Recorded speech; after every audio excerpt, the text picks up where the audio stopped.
So there's a soft spot on the frame right here, and it gives just a bit when I press on it with my thumb. It makes a bit of a cracking noise too. I don't think you can hear it on the microphone. So first thing to do is tape off the frame. You've got to sand down to the bare carbon, and then that will make way for the carbon fiber and epoxy wrap to go around this. So part one, masking it off and just sanding it down.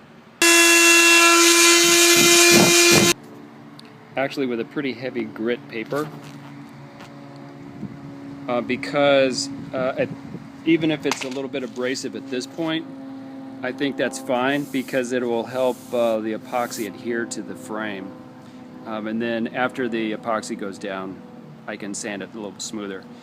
So I've got a clean rag here with a bit of paint thinner on it, and I'm just going to wipe it down to get all the residue off the frame.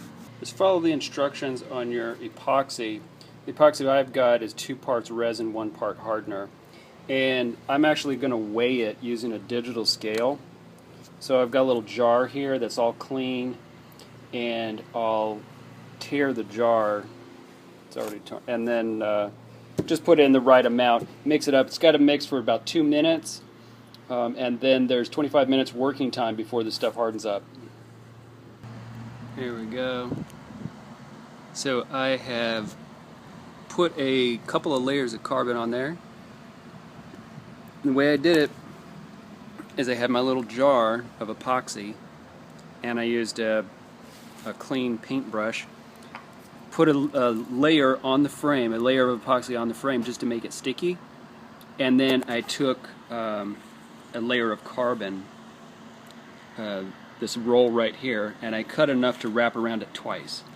So as I was wrapping around, and then I used the paintbrush to press on epoxy on top of the carbon, just a little, making it all sticky until both layers are wrapped around.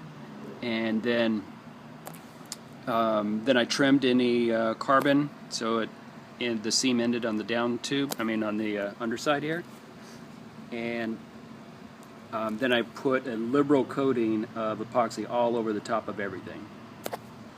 Probably a good idea to wear plastic gloves or rubber gloves, something like that, because you don't want to get the stuff all over you.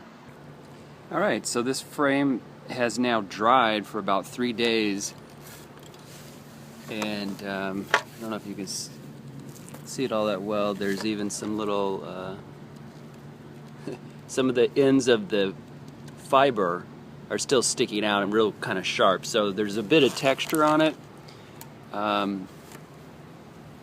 And what I'm going to do now is take the power sander and with a fairly fine grit sandpaper just sand this down so that it's pretty smooth. Taking my time slowly, and it'll just be removing some of the epoxy and trying to just get a smooth finish. After about an hour of sanding, it's fairly smooth. Alright, here's the completed frame. I left it just how I showed a second ago. It's fairly smooth, but it's still bare. As you can tell, I didn't repaint anything.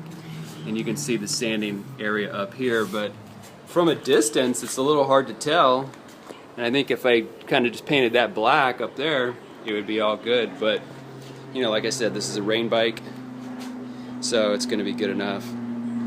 When I put a bike back together, I leave the bar tape off for a while, for a couple of days, where I can go on a few different rides to make sure I've got all the levers and everything adjusted properly, and do all the cables and make sure everything's perfect, and then I put the bar tape on.